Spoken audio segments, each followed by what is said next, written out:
দুই বাচ্চার মারে বিয়ে করে দেখেন এই মাইয়া অসুস্থ হয়ে গেছে কি একটা বিপদে।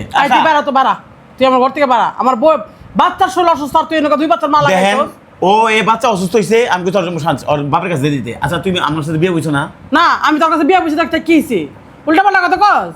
দেন আমার বাচ্চার শরীর অসুস্থ, ও আমার সাথে উল্টা পাল্টা ওর কাহিনী বাপ করে। আর এই গাছটা চুপ করো। ওর বাপ কই? আর বাপ নাই খা। ওর বাপে থুয়ে গেছে ওর বিদেশে। না ওর আচ্ছা তোমার আমার বাচ্চা যদি কিছু হয় না তোর একজনের লাথি মারা বাই করে দিমু ঘাড় ধইরা। কি বলতেছ কাহিনী করতেছস? তুই আমার বাচ্চার শরীর অসুস্থ, তুই উল্টা পাল্টা কথা কস। আমার এমন একটা আমার নাক কান মনে কাটা গেল। আমার নাক কান কাটা গেল। মানে নাক কান কাটা গেলে কি করমু? রাস্তায় বাইরে বাইরে দুই বাচ্চা মায়ের মারা বিয়ে করছে, দুই বাচ্চা মায়ের বিয়ে করছে, মানুষ মানুষ ছুতো মারে মানুষ। দেখেন আমার বাচ্চার শরীর অসুস্থ, ও আইছে নাটকগিরি করতে লিগে নেই। আমার বাচ্চা শুধু দেখেন আমার বাচ্চা কাশতেছে, টাকার অভাবে সে চিকিৎসা করতে পারে না। তুই বাইটা ঘর থেকে কাহিনী করো। আমার বাচ্চা শরীর অসুস্থ, শরীরে তুই করো। দেন আমি নতুন বিয়ে করছি 10 টাকা দিতে পারে না। দেখেন স্বামী বিয়ে করছি, তাহলে কি জানে কয় ওকে ওর কি দায়িত্ব না আমাদের ভালো মন্দ দায়িত্ব সকল না? গোষ্ঠী নিয়ে আয় বাপ মানুষ নিয়ে না হ্যাঁ, তাই রাখমু, দেন তাই খাওয়াইতে হবো। বিয়ে করছি ওরে কোরআনের উপরে কথা কইছিস, আচ্ছা বিয়ে তা করছি কথা তোমার দিছিস না না? তাহলে এই দুইটা রয়ে লিগা তুই দেওয়াস নাই খা যে দুইটা লিয়ার আমি বিয়ে করছি। আরে ভাই বিয়ে নতুন বিয়ে শুন তোমার মানুষ অনেক কিছু কয় অনা আমি করছি না আসলে তুমি সংসারে কি কও আর নিয়ে যাও বাচ্চার শরীর অসুস্থ, 100-র উপরে জ্বর, আর ও আয় উল্টা পাল্টা কাহিনী করতেছে। ভাই ঘরেতে থাকলে থাক, না থাকলে জায়গা আমার দরকার নাই।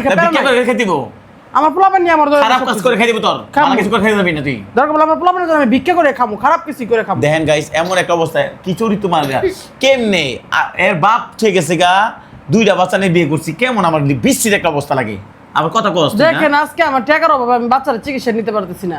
কেমন ধরনের বেধর্মী স্বামী, কোরআনের উপর হাত থেকে বিয়ে করা সত্ত্বেও আমার বাচ্চাদের কোনো দেখভাল করতে পারেন না। 10 টাকা আমারটা খাই, এই তুই আমারটা খাই আর ঘরের মধ্যে আবার আমার উপরে কথা কস। তোমারটা খাই না খাই আমি তোর স্বামী না যা দিকে যা, তোর মতো স্বামী আমার আমার দরকার এমন নাই। একটা লাগে মানুষ জানেন একদিন পচা কথা কয় আজ দেওয়ার দুই বাচ্চা নিয়ে আমি বিয়ে করছি আমার খারাপ লাগে আমার এই বালটা কি একটা অসুস্থ এই বাই করে গাড় ধরে বাই করে তুমি এখন কা, বুঝছস?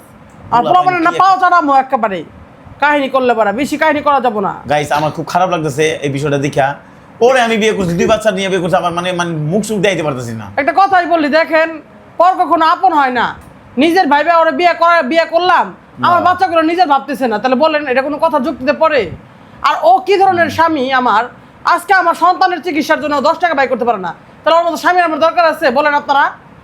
ওর আমি বিয়ে করছিলাম আমার নিজের জান প্রাণ দিয়ে, মানুষের কথা না শুই না, আর ও আমার পোলাপানের চোখে দেখতে পারে না। দেখেন তাহলে কত বড় বিয়াদব। বিয়ে করার পরে বোঝা যায় ও আমার কইছে আমার সন্তানকে দেখতে দেখুম আমার সন্তান অসুস্থ হয়েছে আমি ডাক্তার দেখতেছেন দেখে আমার রাগারে চিলাচিলি করতেছে তার মানে তুমি চিচিলি করো কে লিগা আমি জন্ম দিছি আজকে আমার পোলাপানের যদি কেউ না ভালোবাসে তাহলে আমি তারা ভালোবাসবো বলেন আপনারা? আমি জন্ম দিছি তোমার আমি তোমার সন্তান ভালোবাসবো আমি আর যাও তো যেখানে আছে এখানে যাও, ফাউল কাহিনী করো না। আপনারাই জানাবেন যে আজকে মাহিমা যদি কিছু হয় এর জন্য দায়ভার থাকবো ওই।